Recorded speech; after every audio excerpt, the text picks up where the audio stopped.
কি করতে পারি?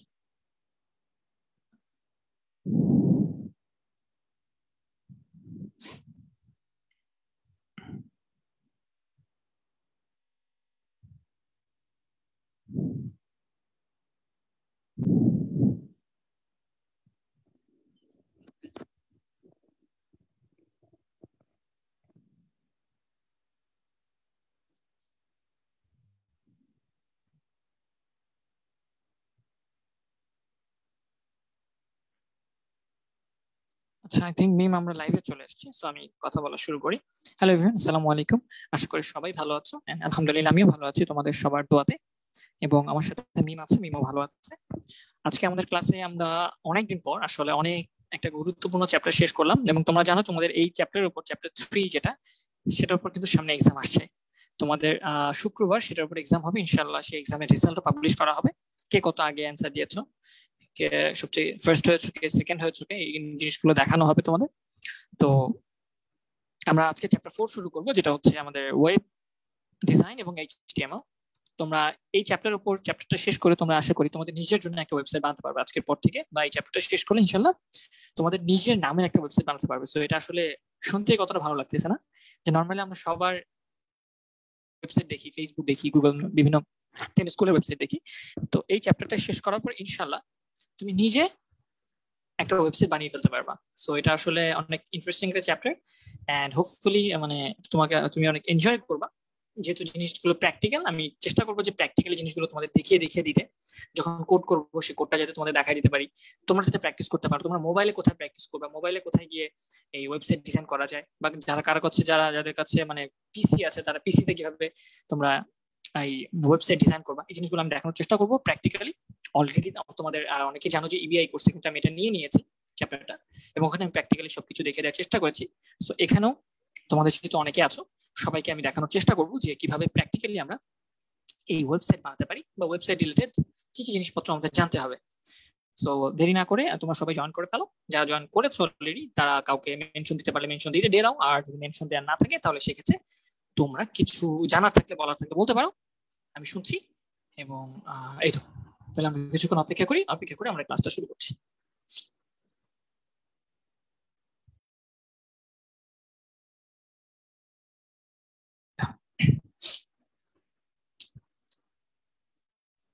আজকে আমরা চ্যাপ্টার 4 শুরু করব, ঠিক আছে?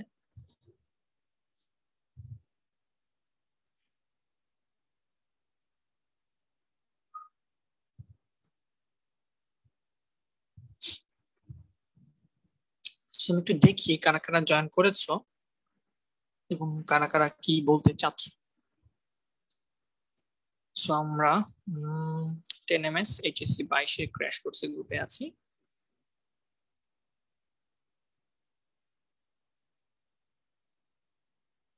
এবং এখানে আমাদের ক্লাসটা শুরু হয়েছে, 3 মিনিট হলো। আমরা আর 2 মিনিট অপেক্ষা করবো, যখন 2 মিনিট অপেক্ষা করে ক্লাসটা শুরু করছি, ঠিক আছে? একটু ধৈর্য ধরে অপেক্ষা করো।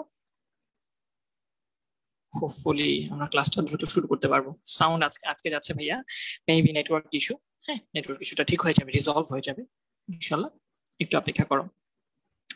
এইচটিএমএল ইউনিটটা কেমন? খুব সুন্দর, হ্যাঁ, খুব সহজ। এবং ইনশাআল্লাহ যেটা বললাম যে তোমরা এই চ্যাপ্টারটা শেষ করার পর তোমরা নিজেরা একটা ওয়েবসাইট বানিয়ে ফেলতে পারবা, তোমাদের নিজের নামের একটা ওয়েবসাইট, যেখানে তোমার নাম থাকবে, তুমি কোন স্কুল থেকে পড়েছো সেই স্কুলের ডেটা থাকবে, তুমি কোন কোন কাজ ভালোবাসো সেটা থাকবে, তোমার ছবি থাকবে। হ্যাঁ, সো ইনশাআল্লাহ এরকম সুন্দর কিছু জিনিস আমরা বানাতে পারবো, ঠিক আছে? এইচটিএমএল এর জন্য ভিজুয়াল স্টুডিও কোড কেমন হবে? হ্যাঁ, তুমি ভিজুয়াল স্টুডিও ব্যবহার করতে পারো, বাট দরকার নেই। হ্যাঁ, এইচটিএমএল কোড করার জন্য কোনো স্পেশাল কোনো সফটওয়্যারের দরকার হয় না, বিল্ট ইন সফটওয়্যার দিয়ে করে ফেলা যায়। নোটপ্যাড প্লাস প্লাস দিয়ে করা যায়, শুধু নোটপ্যাড দিয়ে করা যায়, ঠিক আছে? এছাড়া আরো অনেকগুলো মানে অনেক ফেমাস কতগুলো টেক্সট এডিটর আছে, সাবলাইম টেক্সট, তোমরা অনেকে জানো সাবলাইম টেক্সট, সেটা দিয়ে করা যায়। সো আমাকে একটু মিম বলবা, সাউন্ডে কি এখনো প্রবলেম আছে কিনা?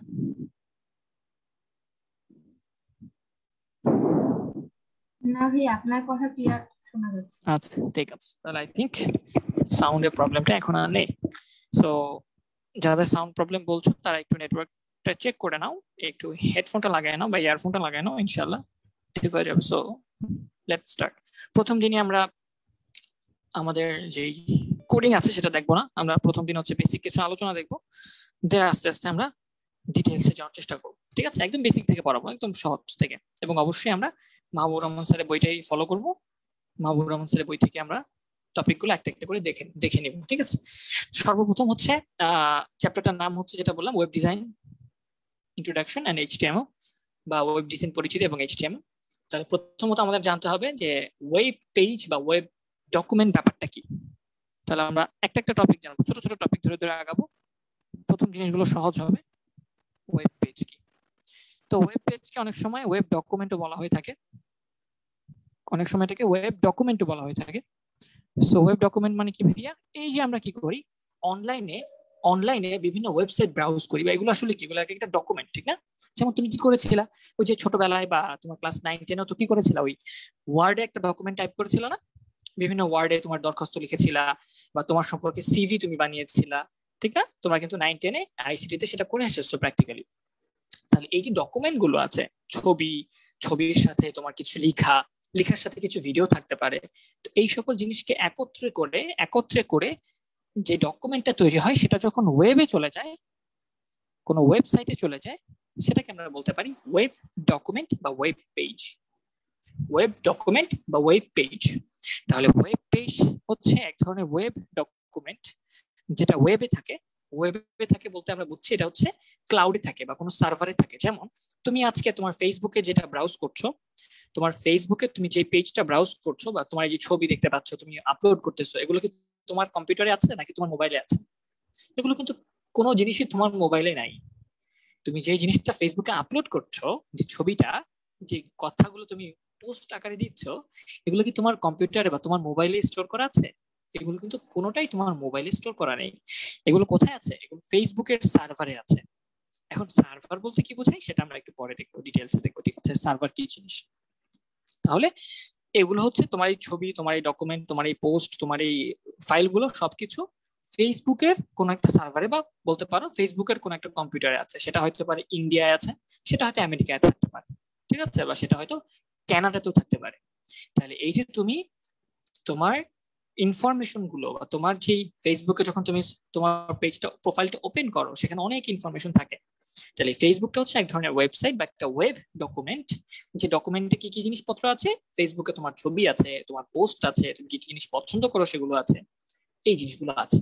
তাহলে ওয়েব পেজ হচ্ছে একটা ওয়েব ডকুমেন্ট যেটা ইন্টারনেটে বা অনলাইনে থাকে, এবং যেটা অনলাইন বা ইন্টারনেট ব্যবহারকারীরা দেখতে পারে, এবং যেটা কোথায় থাকে, যেটা অবশ্যই কোনো একটা সার্ভারে থাকে। এখন সার্ভার কি? Server is a kind of computer চিন্তা করতে পারো, আপাতত চিন্তা করতে পারো। সার্ভার হচ্ছে এক ধরনের কম্পিউটার, যেটা অবশ্যই শক্তিশালী একটা কম্পিউটার, হ্যাঁ, অনেক পাওয়ারফুল একটা কম্পিউটার, অনেক দামি একটা কম্পিউটার, ঠিক আছে, যেখানে এই ফাইলগুলো রাখা হয়েছে, তোমার ফাইলগুলো। এবং নর্মালি আমরা যেই ওয়েবসাইটে যখন ব্রাউজ করি, ওয়েবসাইটে যখন যাই, তখন আমরা কিন্তু একটা ওয়েব পেজ দেখি না, ঠিক না? আমরা অনেকগুলো ওয়েব পেজ দেখি। যেমন টেমিস স্কুলের ওয়েবসাইটে তুমি গেলে অনেকগুলো ওয়েব পেজ পাবা, ঠিক না? ঠিক সেম ভাবে তুমি ফেসবুকে গেলেও কিন্তু অনেকগুলো পেজ আছে, হোম আছে না, হোম জানো, বা নিউজ ফিড আছে, তারপর হচ্ছে আরো অনেকগুলো পেজ থাকে। তাহলে এই যে অনেকগুলো ওয়েব পেজের সমষ্টিকে বলা হয় একটা ওয়েবসাইট। তাহলে ওয়েবসাইট কি? ওয়েবসাইট হচ্ছে a collection of web pages, অনেকগুলো ওয়েব পেজের কালেকশন, ঠিক না? অনেকগুলো ওয়েব পেজের কালেকশন। এবং শুধু অনেকগুলো ওয়েব পেজের কালেকশন হলেই তো ওয়েবসাইট হবে না, তাদের অবশ্যই একই ডোমেইনের আন্ডারে থাকতে হবে। আন্ডার সেম ডোমেইন, এই কথাটা ইম্পর্টেন্ট। আন্ডার সেম ডোমেইন মানে কি জিনিস ভাইয়া? কথাগুলো ওয়ার্ডগুলো আমি একটু এক্সপ্লেইন করার চেষ্টা করি।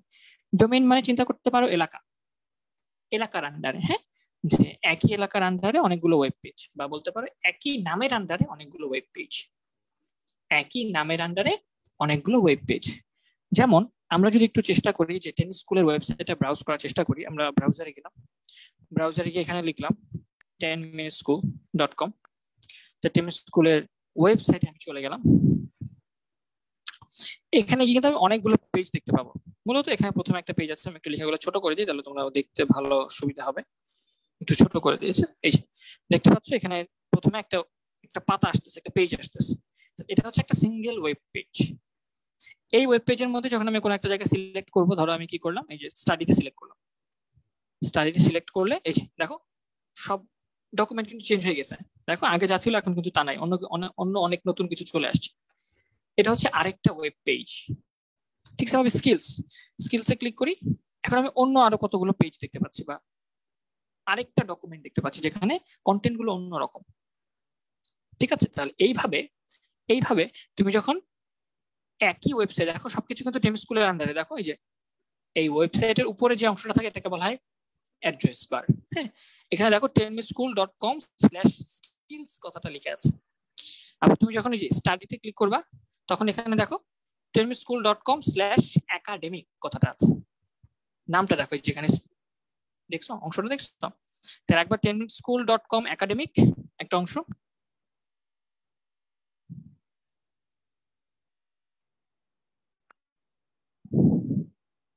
পেস্ট। আবার তুমি যখন স্কিলস এর মধ্যে যাও তখন এখানে দেখতে পাচ্ছ অ্যাড্রেসটা চেঞ্জ হয়ে গেছে, tenmyschool.com/skills। তাহলে এখানে নামটা চেঞ্জ হয়ে গেছে, পেস্ট।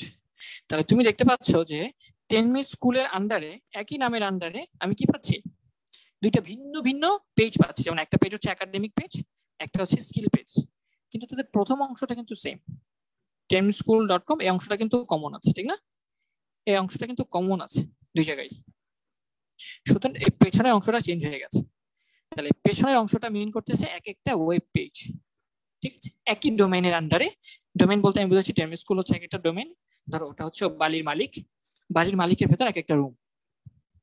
ঠিক আছে, আমি এক একটা রুমকে এক একটা ওয়েব পেজ চিন্তা করতে পারি, আর পুরো বাড়িটাকে আমি একটা ডোমেইন চিন্তা করতে পারি। ঠিক আছে, তাহলে ডোমেইন হচ্ছে অনেকটা চিন্তা করতে পারো একটা এলাকার নাম বা কোনো কিছু, একটা জিনিসকে মিন করতেছে একটা এলাকা। সেই এলাকার আন্ডারে অনেকগুলো ওয়েব পেজ থাকতে পারে, অনেকগুলো ওয়েব পেজের কালেকশনটাকে তখন বলা হবে ওয়েবসাইট। তাহলে tenmyschool.com কে যেটা আমরা ওয়েবসাইট বলি, সেই ওয়েবসাইটের আন্ডারে দেখা যায় অনেকগুলো পেজ থাকে, বা অনেকগুলো ওয়েব পেজ থাকে, অনেকগুলো ওয়েব ডকুমেন্ট থাকে। আমার কি কথাটা বোঝা গেছে যে ওয়েব পেজ এবং ওয়েবসাইটের মাঝখানে যে ডিফারেন্সটা ছিল সেই ডিফারেন্সটা কি? এবং যখন তুমি কোনো ওয়েবসাইটে ঢুকবা তখন প্রথমে তোমার চোখের সামনে যে পেজটা আসে ঢোকার পরে সেটাকে বলা হয় হোম পেজ। এগুলো তোমরা সবাই জানো, আসলে এগুলো সব মানে কমন কথাবার্তা। তাও যেহেতু চ্যাপ্টারে আসছে এই জন্য আমি রিপিট করছি। ঠিক আছে, চ্যাপ্টারে যেহেতু আসছে এই জন্য আমি রিপিট করেছি। তাহলে যখনই তুমি প্রথম কোনো ওয়েবসাইট ব্রাউজ করো তখন তুমি যে পেজটা পাও সেটা হচ্ছে হোম পেজ। জাস্ট লাইক তুমি যখন টেম স্কুল সার্চ করেছিলা তখন তুমি এই পেজটা পাইছিলা, এটাকে বলা হয় টেম স্কুলের হোম পেজ। দেখো এখানে নামের সাথে এক্সট্রা কোনো কিছু নাই, জাস্ট tenmyschool.com লেখা। তাহলে এই যে পেজটা আমি দেখতে পাচ্ছি এটা হচ্ছে আমার হোম পেজ, টেম স্কুলের হোম পেজ। ঠিক আছে, এবং এই ফাইলগুলা, এই যে এখানে ফাইলগুলা ছবি দেখতে পাচ্ছ, অনেকগুলো কোর্সের নাম দেখতে পাচ্ছ, এই সবগুলো কিন্তু আসলে কি আছে, এই সবগুলো কিন্তু তোমার কোনো সার্ভারে, কোনো কম্পিউটারে রাখা আছে, যেটা তুমি দেখতে পাচ্ছ ইন্টারনেট কানেকশনের মাধ্যমে। ইন্টারনেট না থাকলে এটা দেখতে পারতা, ইন্টারনেট না থাকলে কিন্তু তুমি এই ফাইলগুলো দেখতে পাইতা না। ঠিক আছে, সো এগুলো অবশ্যই অন্য কোনো কম্পিউটারে আছে, তোমার ইন্টারনেট কানেকশন আছে যার কারণে তুমি দেখতে পাচ্ছ ওগুলো, আদারওয়াইজ তুমি দেখতে পাইতা না। ঠিক আছে, তুমি দেখতে পাইতা না। আর এই যে তার একটা ঠিকানা আছে, এই ওয়েব পেজটা খোঁজার জন্য তোমাকে কি করতে হবে, ওয়েবসাইটে যাওয়ার জন্য tenmyschool.com লিখতে হবে। এটাকে বলা হয় ইউআরএল। এটার নাম কি? এটার নাম হচ্ছে ইউআরএল। এই tenmyschool.com এটাকে বলা হয়, এই পুরো অংশটাকে আমরা বলতে পারি tenmyschool.com যে নামের অংশটা, এটাকে আমরা বলতে পারি, বা পুরো একসাথে পুরো জিনিসটাকে আমরা বলতে পারি একটা ইউআরএল। কি? ইউআরএল। ইউআরএল মানে কি? Uniform resource locator. এটার ফুল মিনিং হচ্ছে ইউনিফর্ম রিসোর্স লোকেটর, বা এটাকে অনেক সময় ইউনিভার্সালও বলা হয়ে থাকে, ইউনিভার্সাল। ঠিক আছে, যে কেউ যদি এই জিনিসটা লিখে, এই tenmyschool.com লিখে, তাহলে সে এই ওয়েবসাইটে চলে যেতে পারবে। রিসোর্স লোকেটর, লোকেটর মানে কি? যে খুঁজে ফেলে, না লোকেশন যে খুঁজে তাকে বলা হয় লোকেটর, লোকেট করে যে তাকে লোকেটর বলে। আর রিসোর্স মানে কি? কোন সম্পদ, যেমন এগুলো একটা রিসোর্স না, এই ছবিগুলা, এই কথাগুলা, এই সবকিছুকে এক একটা সম্পদ না, এক একটা রিসোর্স না, টেম স্কুলের সম্পদ বলা যায়। তাহলে এই রিসোর্স গুলোকে খুঁজে পাওয়ার জন্য যেই অ্যাড্রেসটা বা যে লেখাগুলো ব্যবহার করা হয় সেটাকে বলা হয় ইউআরএল।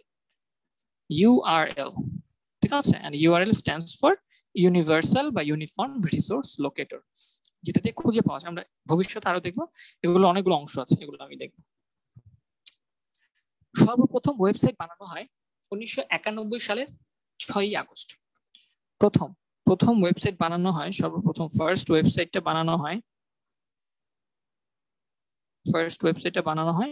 1991 সালের 6 আগস্ট। আমরা যে মাসটা এখন শেষ করে আসলাম, 6 আগস্টে সর্বপ্রথম ইন্টারনেট প্রথম ওয়েবসাইট কি করা হয়, তৈরি করা হয়। এবং এই ওয়েবসাইট বানানোর জন্য কতগুলো নিয়ম আছে, কতগুলো প্রক্রিয়া আছে। কি কি? প্রথম প্রক্রিয়াটা হচ্ছে, আমরা একদম হুবহু বই থেকে যাচ্ছি সো দ্যাট তোমরা ক্যাচ করতে পারো যে কোথা থেকে কোথায় যাচ্ছি আমরা। ডোমেইন নেম রেজিস্ট্রেশন করা, ডোমেইন নেম রেজিস্ট্রেশন করা, ডোমেইন নেম রেজিস্ট্রেশন করা। 2 নম্বর পয়েন্ট হচ্ছে, অবশ্যই তোমাকে ডিজাইন করতে হবে, ওয়েব পেজগুলো ডিজাইন করতে হবে। কেউ না কেউ তো বানাইছে, ডিজাইন করছে, ওয়েব পেজগুলো ডিজাইন করতে হবে। এই চ্যাপ্টারের শেষে আমরা দেখবো ফাইনালি কি করা লাগে। হ্যাঁ, তারপর এই ওয়েব পেজগুলোকে কোন সার্ভারে রাখতে হয়, কোন সার্ভারে রাখতে হয়, যেটাকে আমরা বলি হোস্টিং, এটার নাম হচ্ছে হোস্টিং। এন্ড ফাইনালি এটাকে আরো প্রচার করার জন্য এটা কি করতে হয়, তোমার সার্চ ইঞ্জিনে মানে ইনক্লুড করে নিতে হয়, সার্চ ইঞ্জিনে অ্যাড করতে হয়। ঠিক আছে, সাবমিট করতে হয়। তাহলে একটা ওয়েবসাইট বানানোর যে প্রসেস আছে সেটা হচ্ছে মোটামুটি এই 4টা। আমরা এটা ডিটেইলস আরো ভবিষ্যতে দেখবো। প্রথমে একটা ডোমেইন নেম রেজিস্ট্রেশন করতে হবে। তুমি চাইলেই facebook.com নামে কি করতে পারবা না, একটা ডোমেইন নেম বা ওয়েবসাইট বানাতে পারবা না, কিনতে পারবে, নাম কিনতে পারবা না। এই নামগুলো কি সংরক্ষিত থাকে, এই নামগুলো সংরক্ষিত থাকে, কেউ চাইলেই তোমার নাম কিনতে পারবে না। অলরেডি একটা ওয়েবসাইট আছে যেটা facebook.com নামে, এটা তুমি আর কিনতে পারবা না বা ব্যবহার করতে পারবা না। তোমাকে অবশ্যই এটা নাম চেঞ্জ করে অন্য একটা নাম দিতে হবে যদি এরকম একটা ওয়েবসাইট বানাতে চাও তুমি। তাহলে এই যে তুমি একটা নাম কিনবা, সেটা কি অলরেডি আছে কিনা এটা চেক করা হয়। হ্যাঁ, তোমরা জানো godaddy.com, তোমরা তো এগুলো চিনো হয়তো বা জানো। যখন তুমি নতুন একটা ওয়েবসাইট বানাবা, তুমি যদি GoDaddy, এরকম আরো অনেকগুলো ওয়েবসাইট আছে,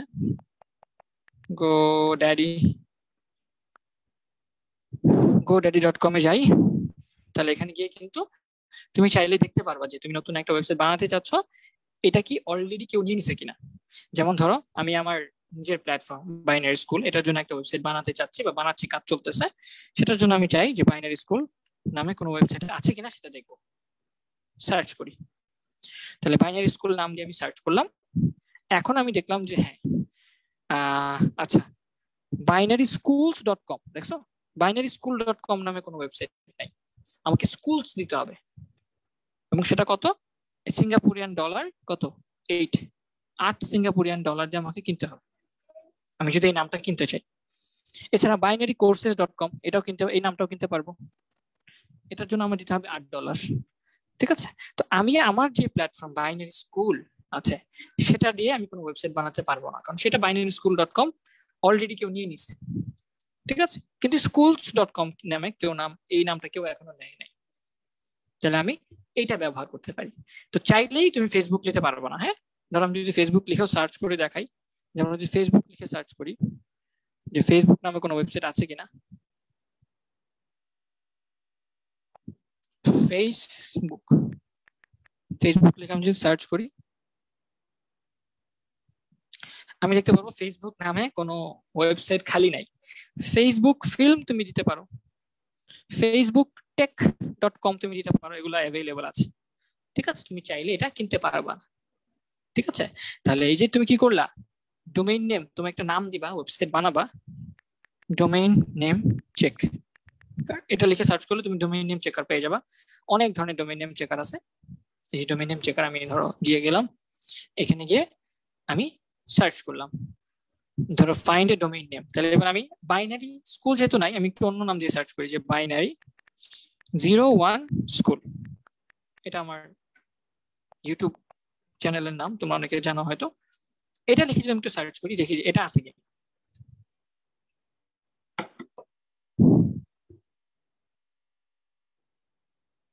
আমি দেখতে পাচ্ছি এই যে বাইনারি স্কুল ডট কম আমি কিনতে পারবো, এই যে বাইনারি 01 স্কুল ডট কম, এটা আমি কিনতে পারবো, দেখছো এটা কিন্তু আছে। এটা কত লাগবে? $19.98 লাগবে আমার, ঠিক আছে। আবার বাইনারি 01 স্কুল ডট নেট দিলে সেক্ষেত্রে আবার দাম কমে যাবে, মাত্র $12, $13। আবার যদি ওআরজি দিই, বাইনারি 01 স্কুল ডট ওআরজি, তাহলে আরো কম দামে আমি পাবো। তাহলে এই যে আমি কি করব, এই নামগুলো কিন্তু চাইলে আমি কিনতে পারি, কারণ এগুলো অ্যাভেলেবল আছে। কিন্তু বাইনারি স্কুল ডট কম ছিল না, তোমরা যেটা দেখছো না, বাইনারি স্কুল ছিল না, স্কুলস ছিল। এইভাবে তুমি কিন্তু এই জিনিসগুলো চেক করতে পারো যে তুমি কোন নামে ওয়েবসাইট বানাবা। তো এরকম যদি নামে কেউ থাকে, তখন তুমি এটা অ্যাড টু কার্ট দিলে তুমি এটা কিনে ফেললা, টাকা পে করলে কিনে ফেললা। এখন এই নামটা দুনিয়ার আর কেউ ইউজ করতে পারবে না। তোমরা কিন্তু একটা এক্সাম্পল জানো যে কিছুদিন আগে কিন্তু একটা ঘটনা ঘটছিল, facebook.com.bd নামে একটা ডোমেইন নেম বাংলাদেশের একটা প্রতিষ্ঠান কিনে রাখছিল, এবং সেটা নিয়ে অনেক দরদাম হয়েছে, এবং কত কোটি টাকা জানি চাইছে না, কত $1 মিলিয়ন জানি চাইছে, যে ফেসবুককে সে দিয়ে দিবে এই ডোমেইন নেমটা। কিন্তু ফেসবুকের থেকে কত $1 মিলিয়ন জানি তারা চাইছে, আমার মনে নাই, হ্যাঁ, যে অলমোস্ট মনে হয় এরকম হতে পারে যে 10 কোটি না কত কোটি টাকার মতো সে চাইছে, নাকি 3 কোটি না 4 কোটি টাকার মতো চাইছে। জাস্ট কি হয়েছে, সে আগেই facebook.com.bd, তোমরা তো .bd টা জানোই, অনেক অনেক ওয়েবসাইটের শেষে কিন্তু এটা থাকে, যে .bd বা .in তোমার ইউকে এরকম থাকে কিন্তু। তো এই যে সে কি করছে, facebook.com.bd এই অ্যাড্রেসটা সে কিনে ফেলছে। এখন ফেসবুক চিন্তা করছে যে তারা বাংলাদেশের জন্য একটা ওয়েবসাইট বানাবে, শুধু স্পেশাল কিছু স্পেশাল বৈশিষ্ট্য দিয়ে। কিন্তু দেখতেছে ফেসবুক যে এই নামটা অলরেডি কেউ কিনে ফেলছে বাংলাদেশের। এটা কিন্তু খবরেও আসছিল, নিউজেও কিন্তু আসছিল। এখন ফেসবুক তো ঝামেলা পড়ে গেছে যে ওরা কি করবে, ওরা তো আর করতে পারছে না, ওরা তো এই নামটা ইউজ করতে পারবে না, কারণ এই নামটা তো কেনা আছে অলরেডি। তাহলে এই নামটা তখন ওই যারা অলরেডি কিনে ফেলছে, খুব কম টাকা দিয়ে কিনছে, তারা এখন অনেক বেশি দাম দাবি করা শুরু করছে, যে আমাদের এত কোটি টাকা দিতে হবে, এত $1 মিলিয়ন দিতে হবে, তাহলে আমি নামটা তোমাকে দিব না, দিব না। সেটা খুবই ফানি একটা ব্যাপার ছিল, যদিও নামটা খুব সিম্পল, বাট এটা কিন্তু এটা খুব বড় একটা বিষয় হয়ে দাঁড়াতে পারে। সো ফেসবুকের তো টাকার অভাবে সে চাইলে কিনতে পারে, কিন্তু এই যে সে কম টাকা দিয়ে কিনছে, হয়তো 10,000 টাকা দিয়ে কিনছে ওয়েবসাইটটা বা ওই ডোমেইন নেমটা, কিন্তু সে ফেসবুকের কাছে কয়েক $1 মিলিয়ন চাইছে, যে না, এত টাকা না দিলে আমি এই অ্যাড্রেসটা ছাড়বো না। সো এইভাবে কিন্তু চাইলে তোমরা ডোমেইন নেম গুলো কিনতে পারো। আমি তোমাদের এভাবে প্র্যাকটিক্যালি জিনিসগুলো দেখানোর চেষ্টা করবো সামনে, ঠিক আছে? Hopefully you will enjoy the class বা এনজয় দ্য চ্যাপ্টার। হ্যাঁ আপু, প্লিজ ভাইয়াকে বলো, এইভাবে হাফ কথা শোনা যাচ্ছে, বাকিটা আচ্ছা আমাকে একটু বলো তো মিম, একটু জানাও তো ভাইয়া যে কথা ক্লিয়ার কিনা। জি ভাইয়া, কথা একদম ক্লিয়ার। আমি ফোন হ্যাঁ থেকে ল্যাপটপ থেকে দুই জায়গা থেকে দেখছি, আবার আরেকজন কন্ট্রিবিউটর কেউ দেখতে বলছি, সেও বলছে ক্লিয়ার। আচ্ছা ঠিক আছে, ক্লিয়ার তো। মেবি তোমার নেটে একটু ইস্যু আছে ভাই, একটু ওয়েট করো, ঠিক হয়ে যাবে, ফাইন। সো বুঝতেই পারতেছো। আচ্ছা, এটার মূল নিয়ন্ত্রক কারা? এটার মূল নিয়ন্ত্রক হচ্ছে ডোমেইন নেমিং সিস্টেম একটা আছে, আমরা একটু পরে পড়বো, আমরা সামনে পড়বো। হ্যাঁ আমরা সামনে পড়বো এটার মূল নিয়ন্ত্রক কারা, ঠিক আছে? সেন্ট্রালি এটা কন্ট্রোল করা হয়, এবং এটা বিভিন্ন কয়েকটা কোম্পানিকে দায়িত্ব দেওয়া হয়েছে যে তোমরা এটা বিক্রি করতে পারবে এই নামটা, ঠিক আছে? ফাইন, তাহলে ডোমেইন নেমটা হয়ে গেল, ডোমেইন নেমটা বানাই ফেললাম। তারপর ডিজাইন করতে হবে, ওয়েব পেজ ডিজাইন। তোমরা জানো অনেকে ওয়েব ডেভেলপার আছে, তোমাদের মধ্যে অনেকে হয়তো এখনই ওয়েবসাইট ডিজাইন করতে পারো। তোমরা জানো টেম স্কুলের ওয়েবসাইট কিন্তু তোমাদের মধ্যে অনেকে বানাইছো, মানে মানে তোমাদের মতো স্টুডেন্টই বানাইছে, ওদেরকে হায়ার করা হয়েছে, ওরা বানাইছে, আর এখন এটা প্রফেশনালদের নিয়ে এই ওয়েবসাইটটা মেনটেন করা হচ্ছে। তো এই যে ওয়েব পেজ ডিজাইন করবা, এক্ষেত্রে কিন্তু তোমাকে ওয়েব ডিজাইনিং জানতে হবে।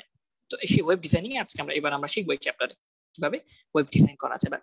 ফুল ফ্লেজড ওয়েবসাইট না বানাতে পারলেও আমরা যাতে বেসিক একটা ওয়েব পেজ বানাতে পারি বা ওয়েবসাইট বানাতে পারি সেটার জন্য চেষ্টা করবো। ওয়েবসাইট ডিজাইন হয়ে গেল।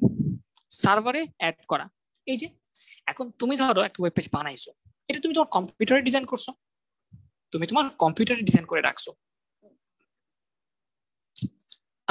তুমি তোমার কম্পিউটারে ডিজাইন করে রাখছো। এখন এটা তো তোমার কম্পিউটার আছে, এটা তো আর সারা দুনিয়ার মানুষ চাইলেই দেখতে পারবে না তোমার কম্পিউটারে। এখন যদি তুমি এমন একটা জায়গায় রাখো, এমন একটা কম্পিউটারে রাখো যে কম্পিউটারটা সবসময় ইন্টারনেটের সাথে কানেক্টেড, সবসময় 24 ঘন্টা, দিনের রাতে 24 ঘন্টা, মাসে 30 দিন, বছরে 365 দিনই অন থাকবে, সবসময় ইন্টারনেটের সাথে সংযুক্ত থাকবে এবং খুব পাওয়ারফুল একটা কম্পিউটার হবে, তাহলে কি তোমার ওই কম্পিউটারে যদি তুমি কোনো কিছু রাখো তাহলে কিন্তু দুনিয়ার সবাই ওই কম্পিউটার থেকে ওই ফাইলগুলো অ্যাক্সেস করতে পারবে। একটা ওয়েব পেজ বানালা, সেটা সবাই দেখতে পারবে। তাহলে এটাকেই বলা হয় সার্ভারে রাখা। তুমি তোমার কম্পিউটারে তো সব 24 ঘন্টা, মাসে সপ্তাহে 7 দিন, মাসে 30 দিন বা বছরে 365 দিন অন করে রাখতে পারবে না, নেটওয়ার্কও সবসময় থাকবে না। তাহলে এই যে অনেক পাওয়ারফুল একটা কম্পিউটার, যে পাওয়ারফুল কম্পিউটারটা সব সময় ইন্টারনেটের সাথে সংযুক্ত, ঠিক আছে, এবং সব সময় অন, এই কম্পিউটারটাকে বলা হবে সার্ভার। তুমি কি করবা, তোমার এই ফাইলটাকে, তোমার এই ডিজাইন করা ফাইলগুলোকে সেই সার্ভারে রেখে দিবা, যাতে দুনিয়ার সবাই সেই ফাইলটা কি করতে পারে, দুনিয়ার সবাই সেই ফাইলটা অ্যাক্সেস করতে পারে। ঠিক আছে, আচ্ছা এখন আই থিঙ্ক একটু দূরে রাখছে মাইকটা, এখন শোনা যাচ্ছে ক্লিয়ার। তাহলে এইভাবে প্রথমে ডোমেইন নেম কিনতে হবে, ওয়েবসাইট ডিজাইন করতে হবে, সার্ভারে রাখতে হবে, এটার জন্য আবার টাকা দিতে হয়। যারা ডোমেইন নেম বিক্রি করে তারা আবার এরকম সার্ভারে জায়গাও বিক্রি করে, যে তোমার জন্য আমি এই জায়গাটা দিব, ঠিক আছে, ওদের মাসিক হিসেবে টাকা দিতে হয়, মাসিক হিসেবে ওদের টাকা দিতে হয়। তাহলে ওরা তোমার ফাইলগুলোকে ওদের কম্পিউটারের সার্ভারে রাখবে, তুমি মাসিক বা বাৎসরিক একটা টাকা দিবা, ফি দিবে। এন্ড দেন ফাইনালি যাতে সার্চ ইঞ্জিনে খুঁজে তোমাকে পাওয়া যায়। নর্মালি তোমরা কি করো, খুব কম ওয়েবসাইটে ডিরেক্ট ওয়েবসাইটের নাম দিয়ে তুমি ঢুকো, সবসময় কি করো, গুগলে সার্চ করো। আমরা সবাই, দুনিয়ার ম্যাক্সিমাম পার্সন কি করে, গুগলে গিয়ে সার্চ করে ওই ওয়েবসাইটে যায়। কেউ কিন্তু কোনো সময় নাম দিয়ে যায় না, নাম লিখে ডিরেক্টলি যায় না ওয়েবসাইটে। তাহলে এই তোমার ওয়েবসাইটটাকে তুমি যখন কিছু সার্চ করো গুগলে, সেখানে যদি তোমার ওয়েবসাইটের লিঙ্কটা দিয়ে দেয় তাহলে সেখানে সবাই যাবে। তাহলে দুনিয়ার সবাই যাতে তোমার ওয়েবসাইটটা ভালো করে অ্যাক্সেস করতে পারে, এর জন্য কি করবা, তুমি গুগলের সার্ভারে তোমার এই ওয়েবসাইটটাকে অ্যাড করে নিবা, যাতে কেউ তোমার ওয়েবসাইট রিলেটেড কিছু সার্চ করলে তোমার ওয়েবসাইটটা ওখানে পপ আপ করে, রেজাল্টে চলে আসছে। ঠিক আছে, সার্চ রেজাল্ট। আচ্ছা ঠিক আছে, এখন আই থিঙ্ক আমি দূরে রাখছি মাইক্রোফোনটা, এখন দূরে রাখছি, এখন ক্লিয়ার শোনা কথা।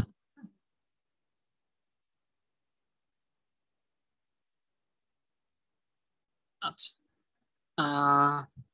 3-4 বছর আগে এই সাইটে কপি পেস্ট করে অনেক ওয়েবসাইট বানিয়েছিলাম, বাট 2 বছর হলো সাইটটা ভ্যানিশড। ওয়াবকা না, ওয়াবকা আছে, ঠিক আছে। এখনো অনেক ওয়েবসাইট আছে, অনেক জায়গা আছে, সার্ভার আছে যেখানে তুমি ফ্রিতে ওয়েবসাইট বানাতে পারবা, রাখতে পারবে, কিন্তু সেক্ষেত্রে তাদের কিছু অ্যাডিশনাল অ্যাট্রিবিউট তোমাকে লিখতে হয়। যেমন এখন তোমরা হয়তো জানো অনেক সময় 000 এরকম একটা ওয়েবসাইট আছে, ফ্রি হোস্টিং। তুমি যদি সার্চ করো ফ্রি হোস্টিং, যে টাকা দিবা না, তুমি ফ্রিতে রাখতে চাও, ফ্রি হোস্টিং, তুমি যেটা লিখে সার্চ করো, যে তোমার অনেক ফ্রি হোস্টিং এর ওয়েবসাইট আছে, যেখানে কি করা যায়, চাইলেই ফ্রিতে তোমার ওয়েবসাইট রাখা যায়। যেটা আমাদের সবচেয়ে popular, one of the popular হচ্ছে এই যে 000webhost.com।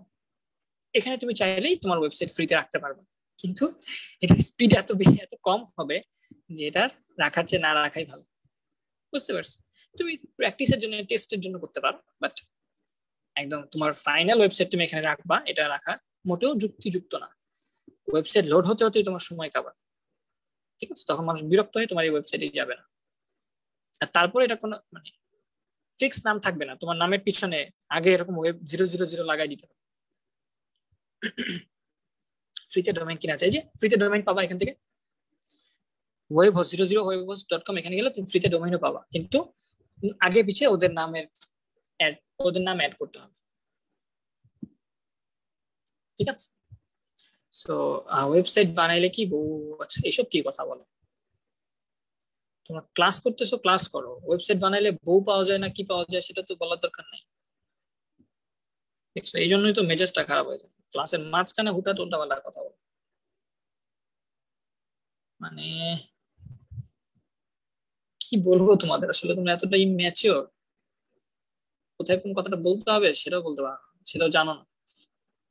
বিরক্তিকর। কোনো কিছু আটকে যায়নি, তুমি আটকে গেছো, তোমার নেট আটকে গেছে। হ্যাঁ, অপেক্ষা করো, অপেক্ষা করো। যাই হোক, সো আমরা যেটা করবো, এইভাবে একটা ওয়েবসাইট বানাবো, ডিজাইন করবো। আমি কিভাবে বানায় ডিজাইন করে সেগুলো সবকিছু শেখাবো, একদম বেসিক থেকে শেখাবো, বাকিটা তোমরা নিজেরা শিখবে। ফাইন। তাহলে ওয়েবসাইট বানানোর যেই বা ওয়েবসাইট তৈরি করার যে 4টা স্টেপ ছিল সেটা আমরা করে ফেললাম। এখন দেখবো অ্যাডভান্টেজেস অফ ওয়েবসাইট। আমি জাস্ট প্রথম থেকে যাচ্ছি যাতে তোমাদের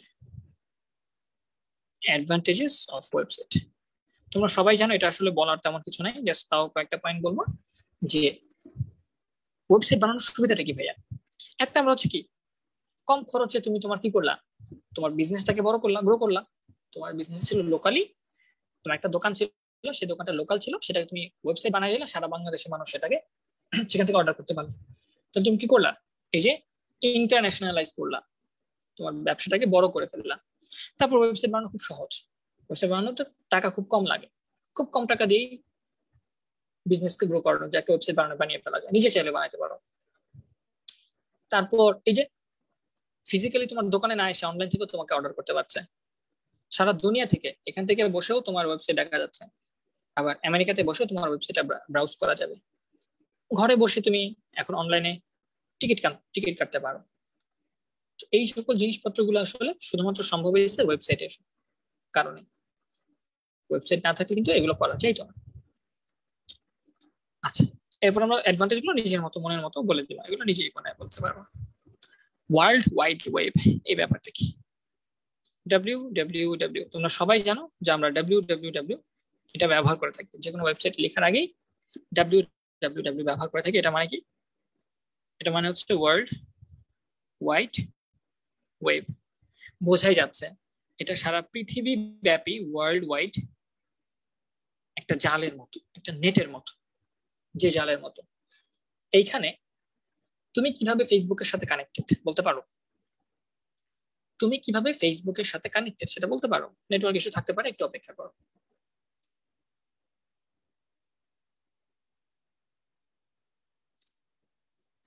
ওয়ার্ল্ড ওয়াইড ওয়েব এটা হচ্ছে একটা জালের মতো। তার মানে ধরো তোমার বাসায় একটা কম্পিউটার আছে, তুমি কি ডিরেক্ট ফেসবুকের সাথে কানেক্টেড?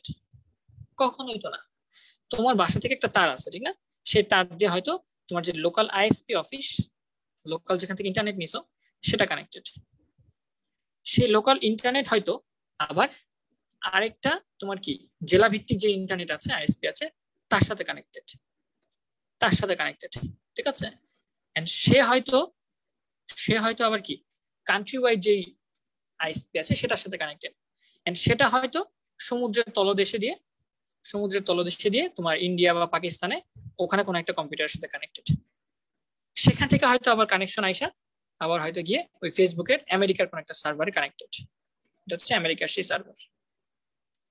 তাহলে এইভাবে কিন্তু একটা জালের মতো, হ্যাঁ, যেখান থেকে এখানে একটা কানেকশন আছে, এখান থেকে এখানে কানেকশন আছে, এখান থেকে কানেকশন আছে, এখানে কানেকশন আছে, এখানে কানেকশন আছে, এখানে কানেকশন আছে।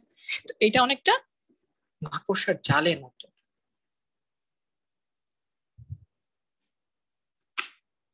আচ্ছা, আমার নেট মেবি ঝামেলা হয়েছে, একটু অপেক্ষা করি।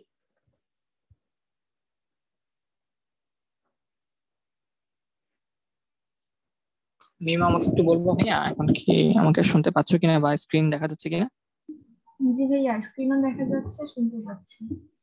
আচ্ছা, আমার এখান থেকে হয়তো নেটওয়ার্কটা ইস্যু। হোক, তাহলে এই যে আমরা কি দেখলাম, একটা কম্পিউটারের সাথে আরেকটা কম্পিউটার কানেক্টেড, এখানের সাথে এটা কানেক্টেড, এটার সাথে আবার এটা হয়তো কানেক্টেড, এটা কানেক্টেড, এইভাবে জালের মতো কানেক্টেড। এখন অনেকে বলছে আইএসপি কি? আইএসপি হচ্ছে ইন্টারনেট সার্ভিস প্রোভাইডার। আইএসপির ফুল মিনিং কি? ইন্টারনেট সার্ভিস প্রোভাইডার, যারা ইন্টারনেট সার্ভিস প্রোভাইড করে তোমাদের কাছে, ঠিক আছে? এখন তোমরা চাইলে দেখতে পারো যে বাংলাদেশ বাংলাদেশ কোথায় কিভাবে কানেক্টেড, বাংলাদেশ কি ইন্টারনেটের লাইন আসছে ভাইয়া, সেটা কিভাবে আসছে তোমরা কি বলতে পারো? তুমি যদি গুগলে গিয়ে সার্চ করো, দেখো আমি যদি তোমার সার্চ করে দেখাই, সাবমেরিন কেবল, হ্যাঁ, সাবমেরিন কেবল, এটা লিখে যদি সার্চ করো, সাবমেরিন কেবল ডট ম্যাপ, এটা থেকে কিন্তু তুমি দেখতে পারবা যে বাংলাদেশ কিভাবে সারা দুনিয়ার সাথে কানেক্টেড। এই যে দেখো আমাদের বাংলাদেশ সারা দুনিয়ার সাথে কিভাবে কানেক্টেড, এটা এখানে আছে। ঠিক আছে, আমি একটু দেখি বাংলাদেশকে খুঁজে বের করি। বাংলাদেশ কোথায়? এই যে বাংলাদেশ, দেখছো, এটা হচ্ছে আমাদের বাংলাদেশ। বাংলাদেশ থেকে শুধুমাত্র দুইটা তার গেছে, দুইটা তার গিয়ে সারা পৃথিবীর সাথে কানেক্টেড। এগুলো সাগরের মাঝখান দিয়ে গেছে। হ্যাঁ, একটা কেবলের নাম হচ্ছে এই যে সিমিউই, সিমিউই, দেখো এখানে নাম আছে সিমিউই, সিমিউই 5, এটা হচ্ছে একটা কেবল। এই কেবলটা কোথায় কোথায় আছে দেখো, এই যে বাংলাদেশে আছে, মায়ানমারে আছে, এখান থেকে দিকে গিয়ে মালয়েশিয়া, সিঙ্গাপুর, এখানে কানেক্টেড। তারপরে এটা আবার চলে গেছে শ্রীলঙ্কায়, তারপরে শ্রীলঙ্কা থেকে আবার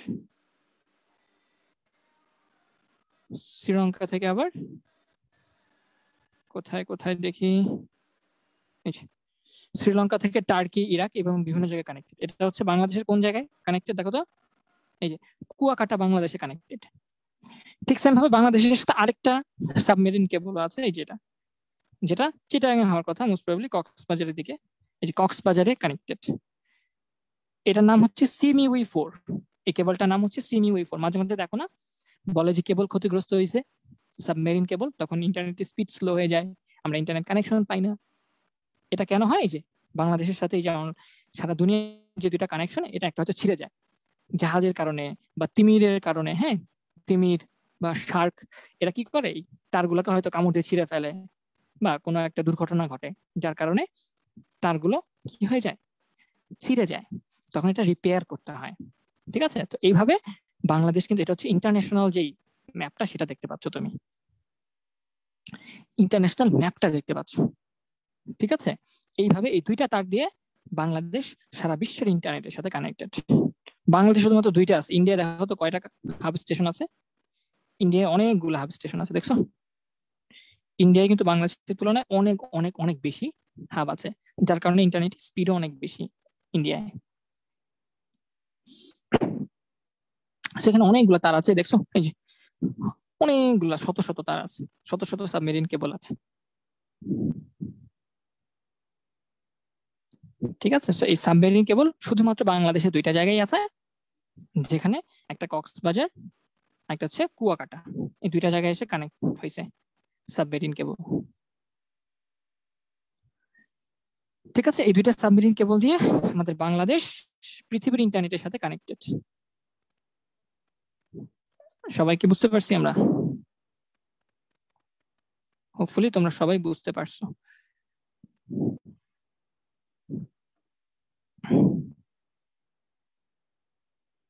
আমাদেরটা হচ্ছে সিমিউই 4, হ্যাঁ, আর উই 5, এই দুইটা তার দিয়ে আমরা কানেক্টেড। একটা হচ্ছে সিমিউই 4, একটা হচ্ছে সিমিউই 5, যেটা কোথায় আছে, এই যে বাংলাদেশের এই যে এখানে কানেক্টেড। ওকে, হোপফুলি এখন ঠিক আছে। ওয়াইফাই কোথেকে আসে? ওয়াইফাই তোমার বাসা থেকে আসে, ওয়াইফাই তোমার বাসা থেকে আসে। হ্যাঁ, তোমার বাসায় রাউটারে আসে, এটা হচ্ছে তোমার বাসার রাউটার, সেই বাসার রাউটার থেকে অনেকগুলো ডিভাইসে ছড়ায় ছিটায় থাকে। ঠিক আছে, যাই হোক, এইভাবে আমরা কানেক্টেড। সত্যিকার অর্থে কিন্তু আমরা তার দিয়ে কানেক্টেড। ইন্টারনেট মানে আমরা বুঝি অনলাইন সবকিছু, মানে সবকিছু হয়তো তারবিহীন, তারবিহীন না, আমরা তার দিয়েই কানেক্টেড সবার সাথে। ঠিক আছে, এই তারগুলো অনেক টাকা দিয়ে বানানো হয়েছে, অনেক খরচ হয়েছে এটার পিছনে। হ্যাঁ,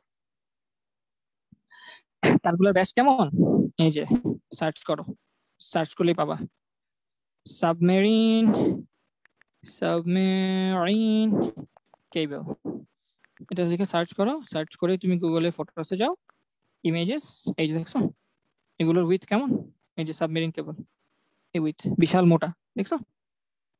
এগুলো কিন্তু বিশাল মোটা, এরকম মোটা, এরকম মোটা। ঠিক আছে, সাগরের নিচে দিয়ে আনা হয় এগুলোকে।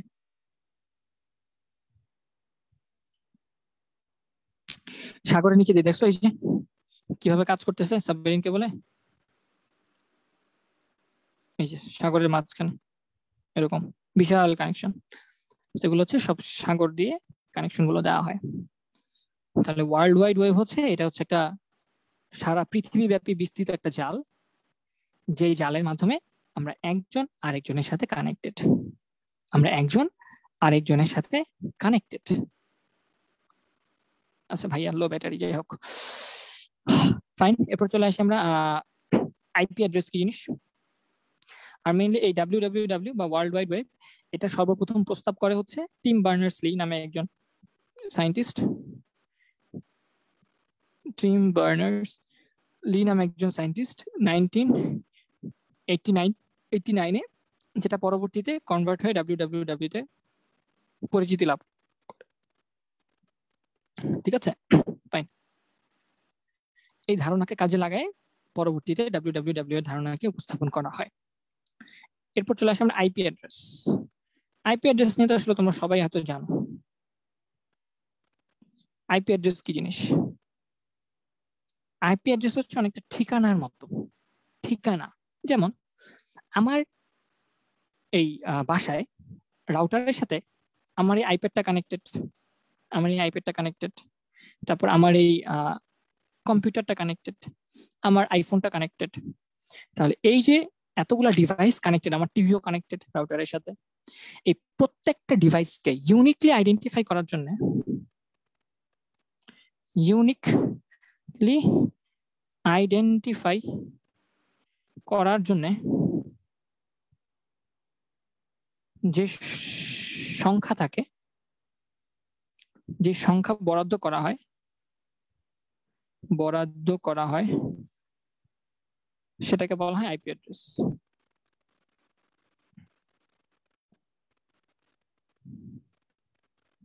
আইপি অ্যাড্রেস,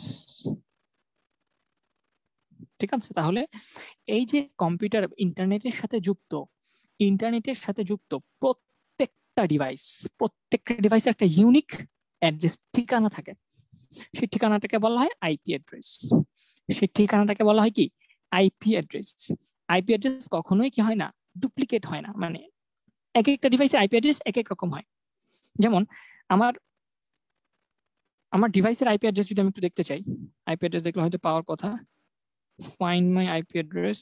আচ্ছা, আমি ওয়াইফাই যাই, এখানে মোস্ট প্রবাবলি থাকার কথা। এই দেখো, এই যে আইপি অ্যাড্রেস আছে, দেখছো আমার ডিভাইসের আইপি অ্যাড্রেস দেখো, এটা হচ্ছে আমার আইপ্যাডের আইপি অ্যাড্রেস, যেটা কোথায় আছে মার্ক করে দেখাই দিই।